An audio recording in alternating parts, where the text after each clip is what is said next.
بسم اللہ الرحمن الرحیم صلو علی الحبیب صلی اللہ تعالی علیہ وسلم۔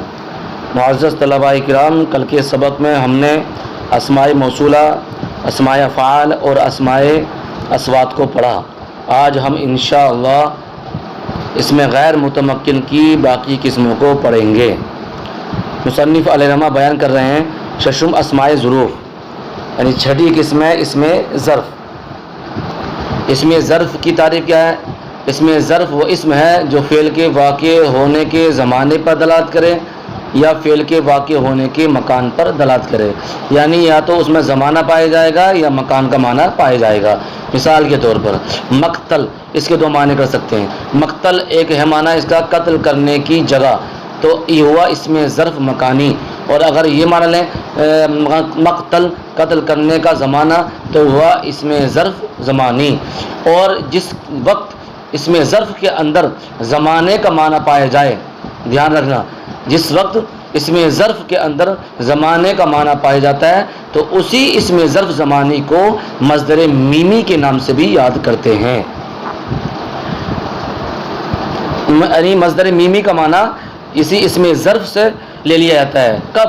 جبکہ اسم ظرف زمانی ہو۔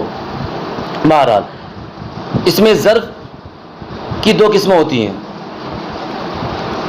یعنی ایک اسم ظرف وہ ہوتا ہے جو مفعل یا مفعل کے وزن پر آئے، مفعل جیسے مضرب، مفعل جیسے مقتل۔ تو ایک اسم ظرف وہ ہوتا ہے جو مفعل یا مفعل کے وزن پر آئے۔ مثال میں نے بیان کر دی، کیا؟ مضرب یا مقتل۔ اور دوسری قسم وہ ہے جو مفعل اور مفعل کے وزن پر نہ آئے بلکہ دوسرے وزنوں پر آئے۔ آسان لفظوں میں یہ سمجھو کہ اسماء مشتقہ سے ہو۔ ایک اسم ظرف کی قسم یہ ہے کہ وہ اسماء مشتقہ سے ہو، اور دوسری قسم یہ ہے کہ وہ اسم ظرف اسماء مشتقہ سے نہ ہو بلکہ اسماء جامدات سے ہو۔ جیسے از جو عبارت میں مذکور ہے، از اذا، تو یہ اصل میں جامد ہیں، مشتق نہیں ہیں۔ اور جو اسماء ظروف مشتقات سے ہوتے ہیں تو وہ معرب ہوتے ہیں، اور جو اسماء ظروف جامدات سے تعلق رکھتے ہیں تو وہ ظرف کیا ہوتے ہیں؟ مبنی ہوتے ہیں، اور یہاں پر انہی کو بیان کرنا مقصد ہے۔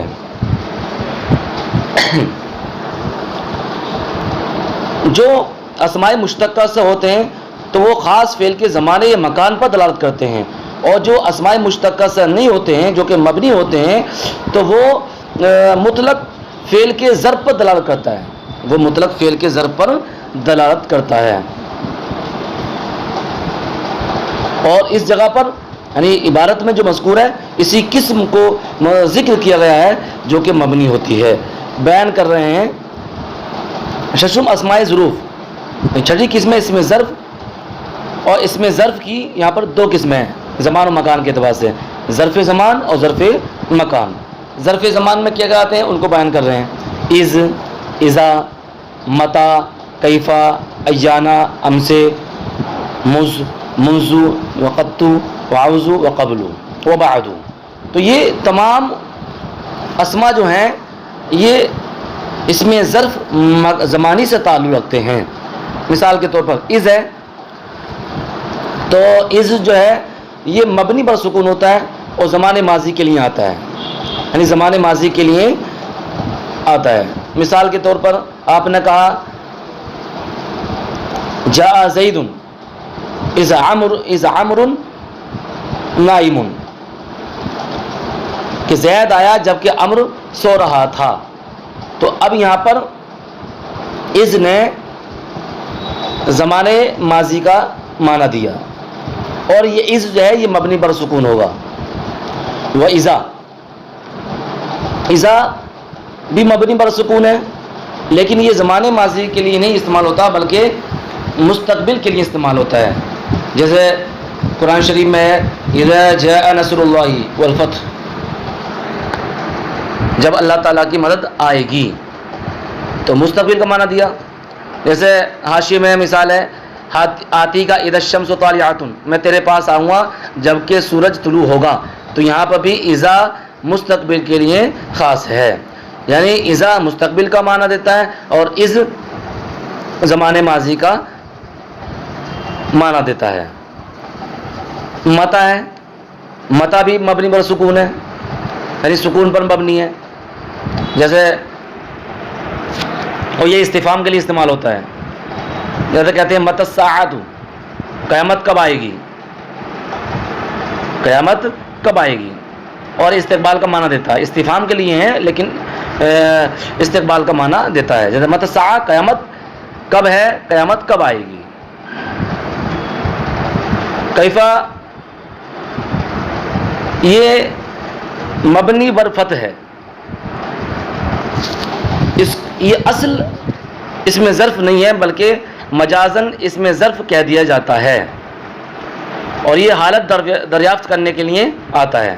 جیسے کہا کیفا انت, تو کیسا ہے, تو یہاں پر مخاطب کی حالت دریافت کی جا رہی ہے کہ زید کیسا, تو کیسا ہے. کہہ رہی ہے کیفا زید, زید کیسا ہے, تو زید کیسا ہے, تندرست ہے یا بیمار ہے, یہ تمام باتیں پوچھی جا رہی ہیں. ام سے یہ مبنی بر کسر ہے, زمانے گزشتہ کے لیے آتی ہے. موز مبنی بر سکون, منزو یہ مبنی بر ضم. مز اور منزو کے تعلق سے آپ پڑھو گے کہ مز اور منزو یہ اول مدت کا معنی بھی دیتے ہیں اور جمعی مدت کا معنی بھی دیتے ہیں. کب اول مدت کا معنی دے گا, کب جمعی مدت کا معنی دے گا, تو آپ یہ بڑی کتابوں میں انشاءاللہ ہدایت النعیم میں پڑھ لو گے. بس یہاں پر اتنا سمجھو کہ مز اور منزو, مز یہ مبنی بر سکون ہے اور منزو مبنی بر ضم ہے, اور یہ اول مدت اور جمعی مدت کے لیے استعمال ہوتے ہیں. وقت یہ مبنی بر ضم ہے, فعل ماضی منفی کی تاکید کے لیے آتا ہے. جیسے کہتے ہیں ما رأیتہ قط, میں نے اس کو کبھی نہیں دیکھا. مطلب کیا ہوا, یعنی جب سے میں پیدا ہوا اس وقت سے لے کر کے اب تک میں نے نہیں دیکھا. تو زمانے ماضی کی نفی کرنے کے لیے آتا ہے تاکیدی طور پر, یعنی اس وقت سے لے کر اب تک میں نے واقعی نہیں دیکھا ہے. تو ما رأیتہ قط. دوسرے لفظوں میں یہ کہو کہ زمانے ماضی یعنی ماضی منفی کے ساتھ قطو کا استعمال ہوتا ہے, اور اوضو جو آ رہا ہے, اوضو جو مبنی بر ضم ہے, یہ فعل مضارع منفی کے لیے آتا ہے. جیسے کہا لا اراہ اوضو, میں اس کو کبھی نہیں دیکھوں گا. یعنی کیا مطلب ہے اس کا, یعنی اب سے لے کر کے جب تک میں زندہ رہوں گا اس وقت تک میں اس کو نہیں دیکھوں گا. تو اوضو اور قطو میں فرق یہی ہے کہ قطو زمانے ماضی کی نفی کی تاکید کے لیے آتا ہے, اور اوضو جو ہے زمانے مستقبل کی زمانے مستقبل منفی کی تاکید کے لیے آتا ہے. مثال بیان کر دی کہ ما رأیتہ قط, میں نے اس کو کبھی نہیں دیکھا, اور لا اراہ قط اوضو, میں اس کو کبھی نہیں دیکھوں گا. تو زمانے مستقبل منفی کی تاکید کے لیے ہوا اوضو, اور قطو جو ہوا زمانے ماضی منفی کی تاکید کے لیے ہوا. قبل و بعد, قبل مانے پہلے, بعد مانے بعد میں. اب یہ صاحب مبنی کب ہوں گے, ان کے ساتھ شرطیں ہیں. یعنی قبل اور بعد ہوگی. بتا رہے ہیں وقت کے مضاف باشد, جس وقت کے مضاف ہوں گے وہ مضاف الیہ محذوف منفی باشد, اور مضاف الیہ محذوف منفی ہوگا. یہاں پر آپ کو ایک بات سمجھنا ہے, وہ یہ کہ صاحب مضاف الیہ محذوف منفی کا مطلب کیا ہوتا ہے. تو مضاف الیہ محذوف منفی کا مطلب یہ ہوتا ہے کہ اس کا مضاف الیہ یعنی قبل اور بعد کا مضاف الیہ عبارت میں لفظوں میں مذکور نہ ہو لیکن ذہن میں موجود ہو, اس کو بولتے ہیں مضاف الیہ محذوف منفی. اور یہاں پر کہا کہ قبل اور بعد وقتے کے مضاف باشد, جس وقت یہ مضاف ہوں گے مضاف الیہ محذوف منفی ہوگا. یعنی قبل اور بعد اس وقت مبنی ہوں گے جبکہ یہ مضاف ہو اور ان کا مضاف الیہ محذوف منفی ہو, یعنی ان کا مضاف الیہ ذہن میں موجود ہو, اسی وقت یہ مبنی ہوں گے, اور باقی دوسری صورتوں میں یہ معرب ہوں گے. تو اس اعتبار سے قبل اور بعد کی تین صورتیں نکلتی ہیں. ایک یہ کہ اس کا مضاف الیہ مذکور ہو, ایک یہ کہ اس کا مضاف الیہ کیا محذوف منفی ہو یعنی عبارت مذکور نہ ہو ذہن میں موجود ہو, اور تیسری یہ کہ اس کا مضاف الیہ نسیہ منسیہ ہو یعنی سرے سے ہو ہی نہیں، نہ ذہن میں نہ عبارت میں۔ تو پہلی اور تیسری یعنی مضاف الیہ مذکور ہو اور مضاف الیہ نصیب منصیہ ہو، ان دو صورتوں میں قبل و بعد یہ معرب ہوتے ہیں۔ اور اسی صورت میں جو لکھا ہے کہ جس وقت کے مضاف الیہ محذوف منفی ہو یعنی ذہن میں موجود ہو، عبارت مذکور نہ ہو، اس وقت یہ یعنی قبل اور بعد یہ مبنی برضم ہوں گے۔ جیسے کہتے ہیں، تقریر کرتے ہیں، نحمدہ و نصلی علی رسول الکریم اما بعد۔ اما بعد مطلب یعنی حمد و صلات کے بعد۔ تو حمد اور صلات یہ نیت میں موجود ہے، ذہن میں موجود ہے کیونکہ اس کا ذکر پہلے ہو چکا ہے۔ تو یہاں پر یہ مضاف الیہ محذوف منفی قرار دیا جائے گا، اور جب مضاف الیہ محذوف منفی قرار دیا جائے گا تو اس صورت میں یہ مبنی برضم ہوں گے۔ کہا وقت کے مضاف باشند، جس وقت کے مضاف ہوں گے مضاف الیہ محذوف منفی باشند، اور مضاف الیہ محذوف منفی ہوگا۔ یہی صورت ہے جو جن صورتوں میں قبل اور بعد یہ مبنی ہوتے ہیں۔ وظرف مکان چو حیثو و قدام و تحت و فوق، اور ظرف مکان کے بارے میں بیان کر رہے ہیں، حیثو قدام تحت و فوق۔ حیثو یہ مبنی برضم ہے، ظرف مکان ہے۔ مثال میں کیسے فٹ کریں گے؟ اصلی حیث صلیتا، یعنی میں اس جگہ نماز پڑھتا ہوں جہاں تو نے نماز پڑھی۔ اصلی حیث صلیتا، میں اس جگہ نماز پڑھتا ہوں جہاں تو نے نماز پڑھی۔ تو اب حیث کا معنی ہوا جہاں، اور جہاں یہ مکان ہے۔ وہ قدامو مطلب آگے، تحت مانے نیچے، فوق مانے اوپر۔ اب یہ مبنی کم ہوں گے صاحب، اس کی بھی وہی شرط ہے، بتا رہے ہیں وقت کے مضاف باشند، جس وقت کے مضاف ہوں گے وہ مضاف الیہ محذوف منفی باشند، اور مضاف الیہ محذوف منفی ہوگا، یعنی اس کا مضاف الیہ ذہن میں موجود ہوگا تبھی یہ مبنی برضم ہوں گے، ورنہ تو یہ معرب ہوں گے۔ خفتم اسماء کنایات، رہی بات کہ اس میں ظرف، ایک بات رہ گئی تھی، اس میں ظرف یہ اس میں غیر متمکن کی قسموں میں سے کیسے ہے، یعنی اصل مبنی سے کیسے مشابہت رکھتا ہے۔ تو یہ حرف سے مشابہت رکھتا ہے محتاج ہونے میں، یعنی جس طرح حرف اپنا معنی دینے میں کسی کلمے کا محتاج ہوتا ہے، ایسی اسماء ظروف، کچھ اسماء ظروف ایسے ہیں جو جملے کی طرف مضاف ہوتے ہیں۔ تو اسی وجہ سے اسماء ظروف زمانی و مکانی کو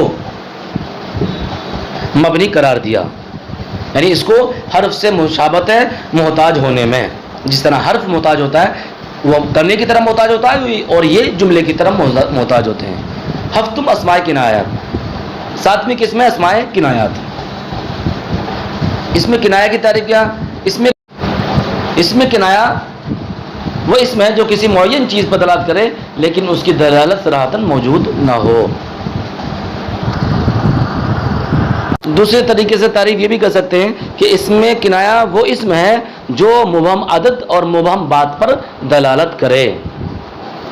مبہم عدد میں شامل ہوں گے کم اور کذا، اور مبہم بات میں داخل ہوں گے کیتا و زیتا۔ تو تعریف کیا ہوئی؟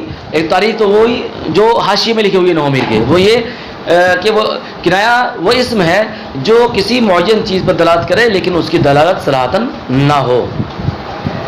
اور آسان لفظوں میں تعریف کیا ہوگی؟ وہ یہ ہوگی کہ اس میں کنایہ وہ اسم ہے جو مبہم عدد اور مبہم بات پر دلالت کرے۔ بیان کر رہے ہیں ہفتم اسماء کنایات، ساتویں قسم ہے اسماء کنایات۔ چوں کم و قضا، کنایت از عدد، یعنی کم اور قضا ہے، اور یہ کنایہ کس سے؟ عدد سے۔ اب کم کی دو قسمیں ہوتی ہیں، کم استفہامیہ اور کم خبریہ۔ کم استفہامیہ جس سے کسی عدد کے بارے میں پوچھا جائے، جیسے کہا کم رجلن عندک، تیرے پاس کتنے آدمی ہیں، کتنے مرد ہیں۔ اور یہ کم جو ہوتا ہے یعنی کم استفہامیہ، یہ مضاف ہو کر استعمال نہیں ہوتا ہے بلکہ اس کی ایک تمیز آتی ہے، اور تمیز کیا ہے؟ منصوب ہوتی ہے، اور اس کے بعد اکثر و بیشتر خطاب کا صیغہ ہوتا ہے۔ دوسری قسم کم کی کم خبریہ، جس سے کسی عدد کی خبر دی جائے، جیسے کم دارن بنیتو، میں نے بہت سے گھر بنا دیے. اور یہ جو کم ہوتا ہے یہ کم مضاف ہوتا ہے اور اس کا ما بعد جو ہوتا ہے وہ مضاف الیہ ہوتا ہے اور مضاف الیہ ہونے کی وجہ سے مجرور ہوتا ہے. اور کم خبریہ کے بعد جو صیغہ آتا ہے وہ اکثر و بیشتر متکلم کا صیغہ آتا ہے. تو کم خبریہ کم استفہامیہ کو پہچاننے کا طریقہ بھی معلوم ہو گیا کہ کم استفہامیہ کے بعد اکثر جو صیغہ آتا ہے وہ خطاب کا آتا ہے اور کم خبریہ کے بعد جو صیغہ آتا ہے وہ کم خبریہ کے بعد جو صیغہ آتا ہے وہ صیغہ متکلم کا آتا ہے. تو یہ پہچان ہو گئی کم خبریہ کم استفہامیہ کو پہچاننے کی. اور یہ قضا تو ہے، کم کے بعد جو قضا ہے یہ قضا بھی اس میں عدد مبہم ہے اور یہ خبر کے لیے آتا ہے. جیسے کہتے ہیں اندی قضا روبیتن، میرے پاس اتنے روپے ہیں، یعنی کم مانا کتنا اور قضا مانا تھا اتنا. اور اس کا ما بعد بھی تمیز کی بنیاد پر منصوب ہوتا ہے. جیسے کہا میں نے مثال میں اندی قضا روبیتن، تو روبیتن جو منصوب ہے یہ تمیز کی بنیاد پر منصوب ہے. اور کس کی تمیز ہے؟ یہ قضا کی تمیز ہے. وقیتا وزیتا کنایت از حدیث، اور قیتا زیتت ہیں یہ بات سے کنایا ہے. مثال کے طور پر قلت قیتا وزیتا، میں نے ایسے ویسے کہا، میں نے ایسے ایسے کہا. قلت قیتا، قیتا بھی کہہ سکتے ہیں، قلت قیتا و قیتا، قلت قیتا وزیتا بھی کہہ سکتے ہیں. اور اس کا معنی ہوگا میں نے ایسے ویسے کہا، میں نے ایسے ایسے کہا. یہ کس سے کنایا ہوا؟ یہ بات سے کنایا ہوا. اور اس میں کنایا اس میں غیر متمکن قسموں میں سے ہے، اور اس میں غیر متمکن وہ ہوتا ہے جو اصل مبنی سے مشابہت رکھے. تو اس میں کنایا یہ اصل مبنی سے کیسے مشابہت رکھتا ہے؟ تو کم جو مشابہت رکھتا ہے یہ حرف سے وضع میں مشابہت رکھتا ہے. یعنی جس طرح حرف کی وضع ایک حرف کے ساتھ ہوتی ہے، دو حرف کے ساتھ ہوتی ہے، ایسے ہی کم کی وضع بھی دو حرف کے ساتھ ہے. تو اسماء کنایا میں سے کم کو یہ حرف سے وضع میں مشابہت ہے. اور قضا یہ اپنے اصل کی وجہ سے مبنی ہے، یعنی کاف تشبیہ کا اور ذا یہ اس میں اشارہ ہے. یہ اصل میں مبنی تھے اور پھر ملا کر ایک بن گیا اور یہ خبر کا معنی دینے لگا قضا. تو قضا کم پر محمول کرتے ہوئے یہ مبنی ہوگا. اور قیتا و زیتا اور قیتا زیتا یہ قیتا زیتا میں شبہ وقوعی ہے، یعنی یہ جملے کی جگہ میں واقع ہوتا ہے اور جملہ اپنے ما قبل اور اپنے ما بعد کے اعتبار سے کسی کا محتاج نہیں ہوتا ہے. اور جملہ صاحب مفصل کے نزدیک یہ مبنی اصل ہوتا ہے. تو یہ قیتا زیتا مبنی اصل کی جگہ میں واقع ہونے کی وجہ سے مبنی ہے، تو اس میں شبہ وقوعی ہے. 8ویں قسم اشتم مرکب بنائی. 8ویں قسم ہے مرکب بنائی. چوں احدہ عشرہ، جیسے احدہ عشرہ وہ مرکب بنائی کی تعریف ہم نے شروع میں پڑھی تھی کہ مرکب بنائی وہ ہے کہ جس میں دو اسم ہو اور دوسرا والا اسم کسی حرف کو شامل ہو. تو احدہ عشرہ میں احدہ عشرہ اصل میں احدوں و عشرون تھا، تو عشر یہ واو کو شامل ہے، اسی بنیاد پر یہ مبنی ہے، یعنی حرف کو شامل ہونے کی وجہ سے یہ مبنی ہے. واللہ اعلم بالصواب. صدق اللہ العظیم.